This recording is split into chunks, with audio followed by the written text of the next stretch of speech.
이 시간 우리에게 주시는 하나님의 말씀은 고린도전서 1장 21절에서 24절입니다. 하나님의 지혜에 있어서는 이 세상이 자기 지혜로 하나님을 알지 못하므로 하나님께서 전도에 미련한 것으로 믿는 자들을 구원하시기를 기뻐하셨도다.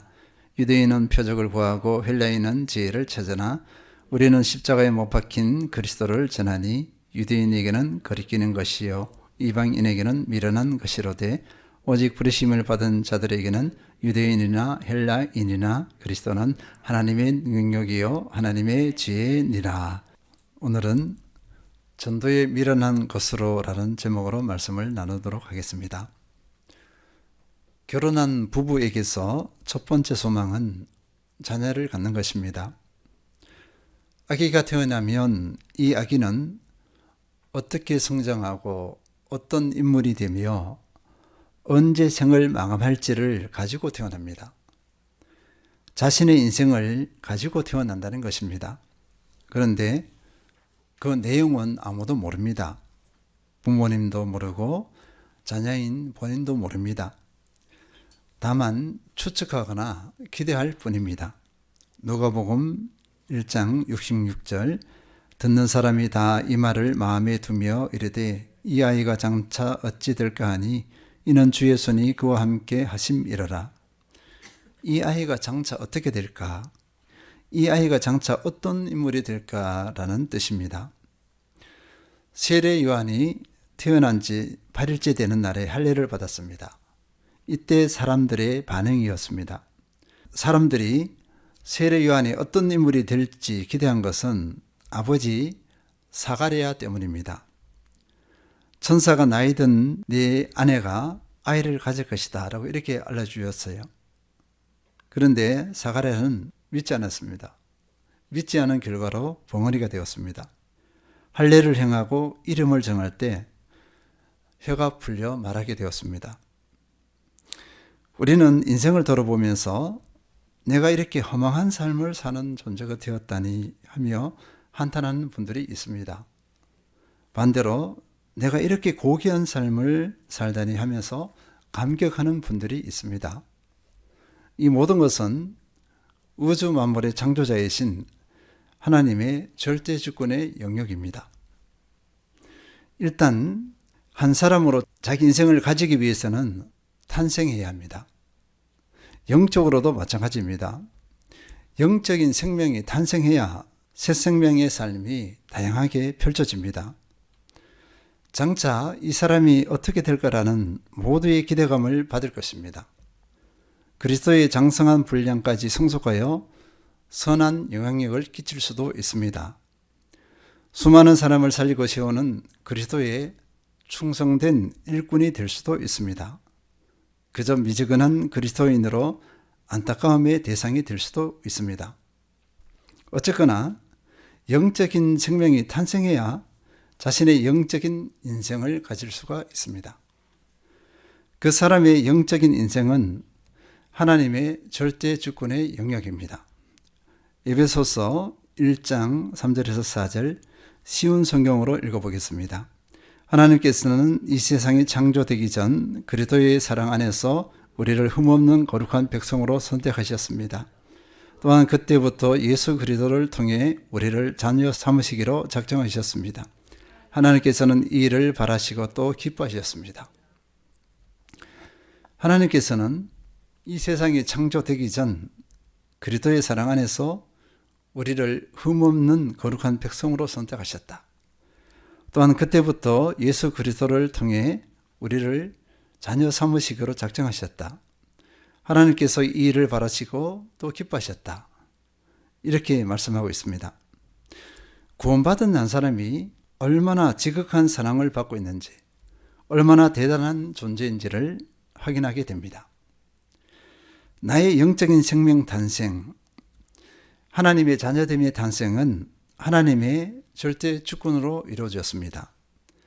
하나님의 전적인 섭리에 의해 이루어졌다는 것입니다. 사람의 뜻과 힘으로 된 것이 아닙니다. 요한복음 1장 12절에서 13절 영접하는 자 곧 그 이름을 믿는 자들에게는 하나님의 자녀가 되는 권세를 주셨으니 이는 혈통으로나 육종으로나 사람의 뜻으로 나지 아니하고 오직 하나님께로부터 난 자들이니라. 영접하는 사람, 예수 그리스도의 이름을 믿는 사람은 하나님의 자녀가 되는 권세를 얻습니다.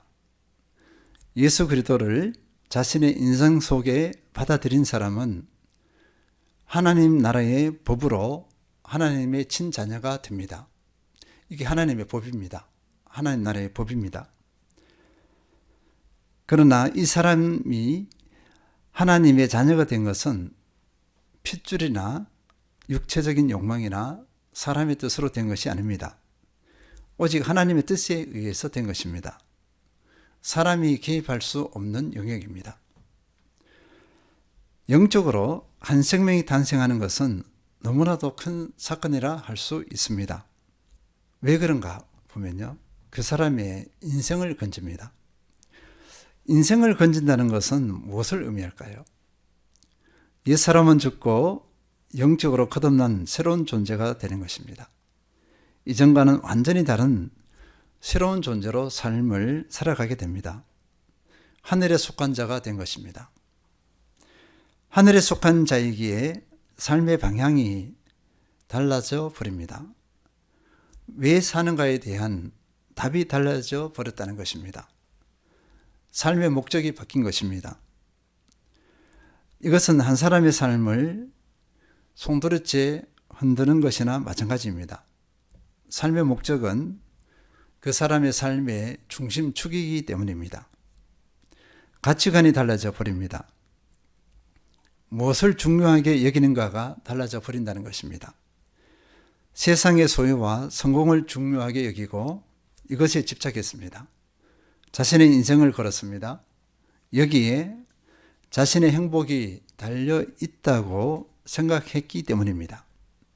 그러나 그리스도를 인격적으로 만나고 나니 세상의 소유와 성공에 대해 새로운 시야를 가지게 되었습니다. 세상의 소유와 성공이 중요하지 않게 되었습니다. 행복과는 전혀 무관하고 오히려 인생의 허물을 가지고 온 원인임을 알게 되었습니다. 너무도 크게 보였는데 유치하게 보이기 시작했습니다. 매임과 집착에서 완전히 자유롭게 되었습니다. 또 삶의 방식이 바뀝니다. 예수 그리스도를 자신의 삶의 주인으로 삼습니다. 예수님을 만나기 전에는 자신이 주인이었습니다. 자기가 대장이 되어서 자기 마음대로 했습니다. 이제는 예수님을 주인으로 삼고 자신의 통치권을 주님께 모두 내어드립니다. 그리고 주님께 순종하는 삶을 위해서 날마다 자신을 쳐서 복종시킵니다. 능력에 대한 관점이 바뀌게 되었습니다. 지식과 학력, 직업, 기술, 언변, 가문 등이 능력이라고 생각했습니다. 이것을 자랑했고 교만하기까지 했습니다. 부족한 것에 대해서는 부끄러워하고 열등감을 가졌습니다. 예수 그리스도를 인격적으로 만나고 나니 그리스도를 닮는 성품이 진정한 능력임을 알게 되었습니다. 지난날의 생각과 지식이 얼마나 어리석었는지 가슴을 치게 됩니다. 부끄러워하게 되었습니다. 영적으로 한 생명이 탄생하는 것은 인생을 건질 뿐 아니라 또한 영혼을 건집니다. 이 땅에서의 삶의 기준을 영원한 하늘나라에 맞춥니다. 이 땅에서의 삶은 영혼을 준비하는 과정임을 알기 때문입니다. 모든 기준은 하나님과 하나님 나라입니다. 삶의 걸음걸음을 하나님의 뜻에 맞춥니다. 그리고 이 땅에서의 삶은 보냄받은 사명자의 삶임을 알고 사명자의 삶을 살아갑니다. 그 결과 영원한 하나님 나라에서 상급이 예비되어 있습니다. 영적으로 한 생명의 탄생은 이렇게 큰 의미가 있고 오묘합니다. 알아가면 갈수록 놀라움과 탄성이 절로 나옵니다. 그러면 영적인 한 생명, 거듭난 새 생명이 어떻게 탄생하는가? 로마서 10장 12절에서 13절 유대인이나 헬라인이나 차별이 없습니다. 한 분이신 주께서 모든 사람의 주가 되사 그를 부르는 모든 사람에게 부요하시도다. 누구든지 주의 이름을 부르는 자는 구원을 받으리라. 누구든지 주의 이름을 부르는 사람은 구원을 받는다. 이 구원에는 차별이 없다. 남녀노소, 지위고하 불문이다. 법적 선언이나 마찬가지입니다. 주의 이름을 부른다는 것은 예수 그리스도께서 구원자이심을 믿는 것을 의미합니다. 예수 그리스도께서 나를 위해 십자가에 못 박혀 죽으시고 3일 만에 다시 살아나신 것을 믿는 것을 의미합니다. 이 믿음을 얻기 위해서는 기쁜 소식인 복음을 들어야 가능합니다. 로마서 10장 14절 그런즉 그들이 믿지 아니하는 일을 어찌 부르리요 듣지 못 일을 어찌 믿으리요 전파하는 자가 없이 어찌 들으리요. 예수 그리스도를 듣지 못했습니다. 복음을 듣지도 못했습니다. 믿을 수가 없습니다. 누군가 예수 그리스도를 전해야 들을 수 있습니다. 복음을 전해야 들을 수 있다는 것입니다. 들어야 믿든지 말든지 합니다. 전도가 없이는 한 사람의 인생과 영혼을 구원할 수 없습니다. 한 사람을 구원하는데 전도 외에 다른 방법이 없을까? 성경은 분명한 답을 주고 있습니다. 고린도전서 1장 21절 하나님의 지혜에 있어서는 이 세상이 자기 지혜로 하나님을 알지 못하므로 하나님께서 전도에 미련한 것으로 믿는 자들을 구원하시기를 기뻐하셨도다. 하나님의 지혜에 있어서는 이 세상이 자기 지혜로 하나님을 알지 못하므로 이렇게 말씀하고 있습니다. 하나님께서는 세상이 하나님을 알 수 있도록 여러 가지를 나타내 보여주셨습니다. 하나님께서 창조하신 자연, 우주 만물을 통해서 알 수 있습니다. 온 우주 만물을 통치하시는 그 섭리를 통해서 하나님을 알 수 있습니다. 그 외에 여러 계시들을 통해서 알 수 있습니다. 그런데 사람들은 이렇게 반응했습니다. 로마서 1장 20절에서 21절 창세로부터 그의 보이지 아니하는 것들 곧 그의 영원하신 능력과 신성이 그가 만드신 만물에 분명히 보여 알려졌나니 그러므로 그들이 핑계하지 못할지니라. 하나님을 알되 하나님을 영화롭게도 아니하며 감사하지도 아니하고 오히려 그 생각이 허망하여지며 미련한 마음이 어두워졌나니. 사람들은 자기들의 얄팍한 지혜와 교만에 사로잡혀 하나님의 어떠하심을 알지 못했습니다. 구원하시는 하나님의 지혜를 알지 못했습니다. 오히려 그 생각이 더욱 부패하게 되었습니다. 전적으로 타락한 인간의 죄악성과 무능력 때문에 이런 결과를 초래했습니다. 이런 인간에게 하나님께서는 하나님의 지혜, 하나님의 방식으로 구원의 길을 열어놓으셨습니다. 그리스도의 십자가입니다. 예수 그리스도로 인간의 몸을 덧입게 하시고 십자가에 못 박혀 죽게 하셨습니다. 그리고 부활하게 하셨습니다. 인간이 보기에 극도로 미련해 보이는 하나님의 지혜입니다. 하나님께서는 이렇게 미련해 보이는 하나님의 지혜를 통해 구원하기를 기뻐하셨습니다. 예수 그리스도의 죽으심과 부활을 전하는 것을 통해 구원의 길을 열어놓으셨습니다. 고린도전서 1장 21절 다시 읽겠습니다. 하나님의 지혜에 있어서는 이 세상이 자기 지혜로 하나님을 알지 못하므로 하나님께서 전도에 미련한 것으로 믿는 자들을 구원하시기를 기뻐하셨도다. 하나님께서는 전도에 미련한 것으로 믿는 자들을 구원하기를 기뻐하셨다. 이렇게 말씀하고 있습니다. 그러면 전도에 미련한 것이 무엇을 의미할까요? 예수 그리스도의 죽으심과 부활이라는 복음과 이 복음을 선포하는 것 두 가지를 모두 포함합니다. 다시 확인합니다. 예수 그리스도의 죽으심과 부활이라는 복음, 이 복음과 이 복음을 선포하는 것, 이 두 가지를 전도에 밀어넣은 것, 이렇게 뜻한다고 볼 수 있습니다. 세상이 보기에는 이 두 가지 모두 미련해 보입니다. 그러나 택한 백성은 반드시 믿습니다. 사도행전 13장 48절, 이방인들이 듣고 기뻐하여 하나님의 말씀을 찬송하며 영생을 주시기로 작정된 자는 다 믿더라. 영생을 주시기로 작정된 사람, 이 사람들은 다 믿었다고 이렇게 말씀하고 있어요.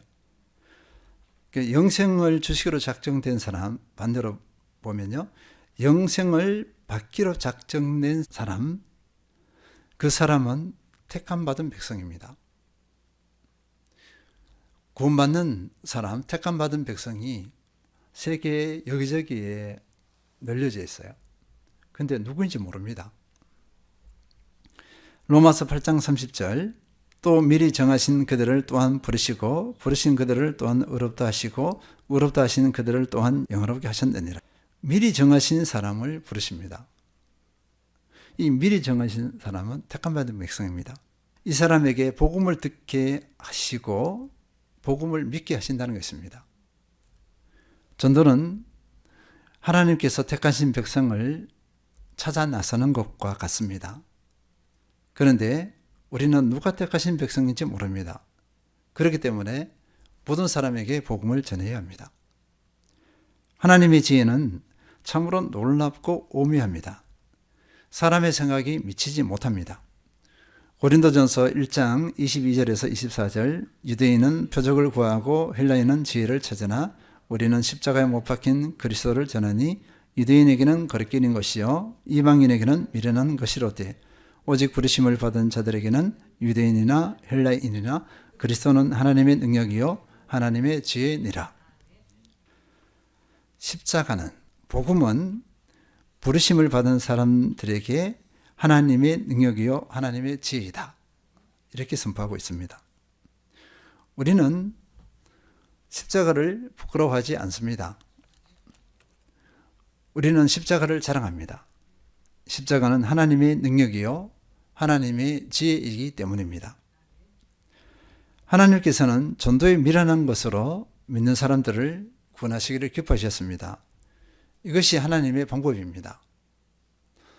이것에 대해서 설명을 덧붙일 수가 없어요.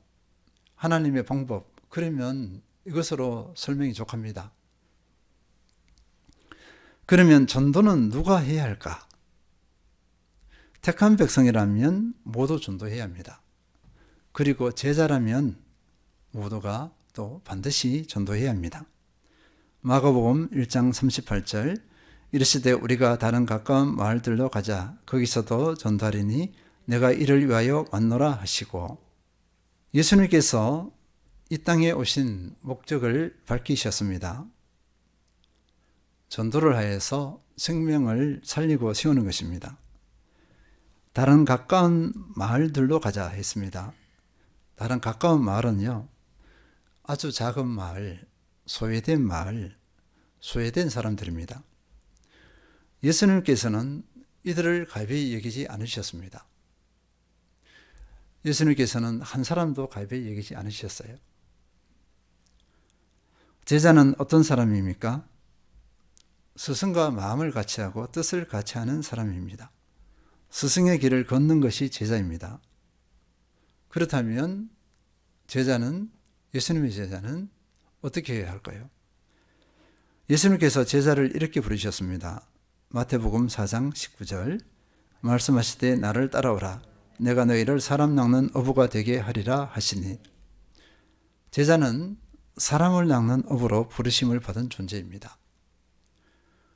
예수님처럼 사람을 살리고 사람을 세우는 존재입니다. 이것이 사명입니다. 이것이 삶의 목적이요, 이것이 삶의 이유입니다. 전도는 제자의 삶의 가장 기본입니다. 사도 바울은 이렇게 고백하고 있습니다. 고린도전서 9장 16절, 내가 복음을 전할지라도 자랑할 것이 없으면 내가 부득불할 일임이라. 만일 복음을 전하지 아니하면 내게 화가 있을 것이로다. 나는 복음을 전해도 자랑할 것이 없다. 왜냐하면 내가 전도하는 것은 당연히 해야 할 일이기 때문이다. 전도는 나의 사명이요 나의 의무이다. 해도 그만 안 해도 그만이 아니다. 절대절명의 사명이요 절대절명의 의무이다. 전도는 나의 생애의 목표이다. 사도 바울은 이렇게 고백하고 있습니다. 또 이렇게 고백하고 있습니다. 만일 복음을 전하지 아니하면 내게 화가 있을 것이로다. 이 고백은 이런 의미입니다. 내가 복음을 전하지 않으면 나의 사명과 의무를 저버리는 것이 된다. 이 사명과 의무를 저버리는 것은 나에게 저주이다. 나에게 큰 슬픔이다. 내 삶을 의미 없게 한다. 진정 나에게 큰 고통이다. 이런 의미입니다. 전도를 하지 않으면 이런 압박이 있는가, 심적 부담이 있는가 우리가 살펴봐야 할 것입니다. 전도를 안 해도 아무 부담이 없다. 그러면 아직 전도자의 삶을 살지 않고 있다 볼 수 있겠습니다. 사도 바울의 이 고백은 진실한 고백이었습니다. 복음의 가치를 아는 사람이요, 영혼을 사랑하는 사람이요, 하나님의 마음을 아는 사람입니다. 제자는 복음 앞에 이런 태도를 가져야 할 것입니다. 구약시대의 예레미야는 이렇게 고백했습니다. 예레미야 20장 8절에서 9절 내가 말할 때마다 외치며 파멸과 멸망을 선포하므로 여호와의 말씀으로 말미암아 내가 종일토록 치욕과 모욕거리가 됨이니이다. 내가 다시는 여호와를 선포하지 아니하며 그의 이름으로 말하지 아니하리라 하면 나의 마음이 불붙는 것 같아서 골수에 사무치니 답답하여 견딜 수 없나이다. 예레미야 선지자는 하나님의 말씀을 이스라엘 백성들에게 선포합니다. 그 내용의 핵심이 무엇이냐면요, 이스라엘 백성들이 하나님께 큰 범죄를 저질렀다. 그 범죄로 인해 하나님의 심판이 곧 임할 것이다. 근데 그 심판은 이스라엘이 멸망할 것이다 라는 심판입니다. 이렇게 백성들에게 선포하자 백성들이 가만히 있지 않습니다. 예레미야를 조롱하고 욕하고 저주합니다. 그리고 권력자들은 예레미야를 죽이려고 합니다. 하나님의 말씀을 선포하지 않으면 이런 조롱, 이런 치욕, 이런 모욕을 당하지 않습니다. 예레미야는 그 치욕과 모욕을 견딜 수 없어서 하나님의 말씀을 선포하지 않겠다고 작정했습니다. 그런데 마음이 시원한 것이 아니라 전혀 의외의 반응이 나타납니다. 나의 마음이 불붙는 것 같아서 골수에 사무치니 답답하여 견딜 수 없나이다. 사명자의 고통입니다.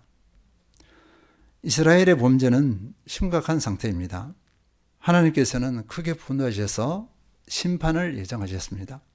그런데 이스라엘 백성들은 자신의 범죄에 대해서 무감각합니다. 깨닫지 못합니다. 그리고 하나님의 뜻과 계획을 거부합니다. 웃기는 소리다 이거죠. 헛소리다, 거짓말한다 이렇게 반응합니다.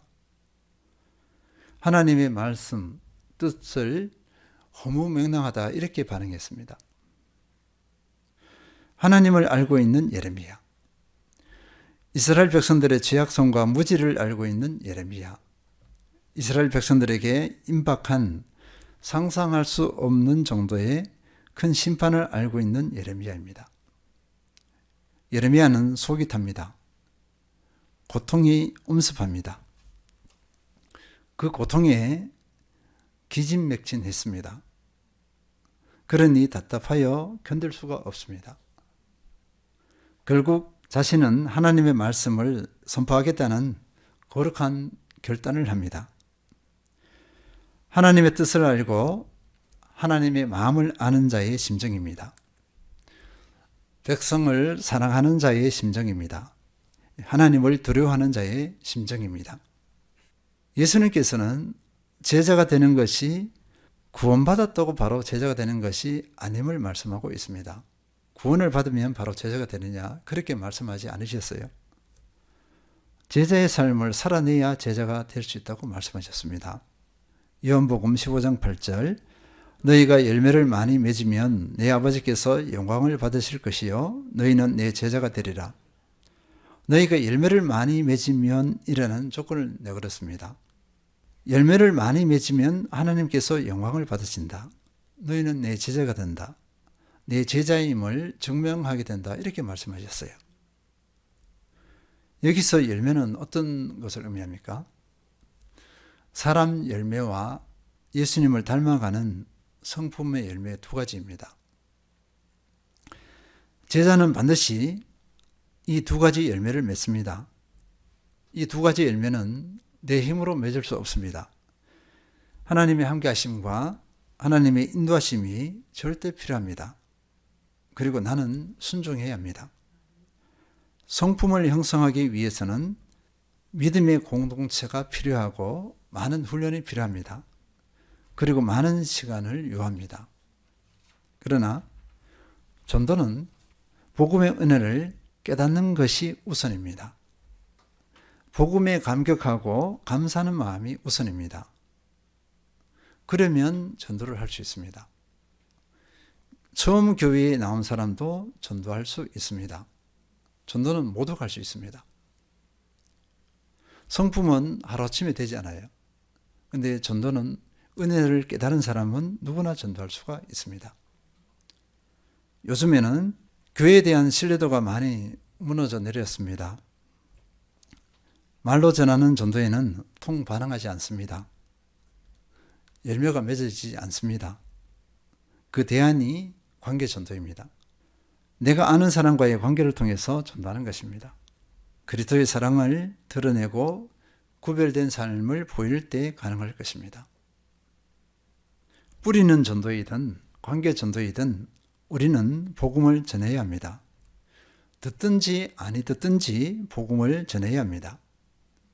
에스겔 3장 11절 사로잡힌 내 민족에게로 가서 그들이 듣든지 아니 듣든지 그들에게 고하여 이르기를 주 여호와의 말씀이 이러하시다 하라.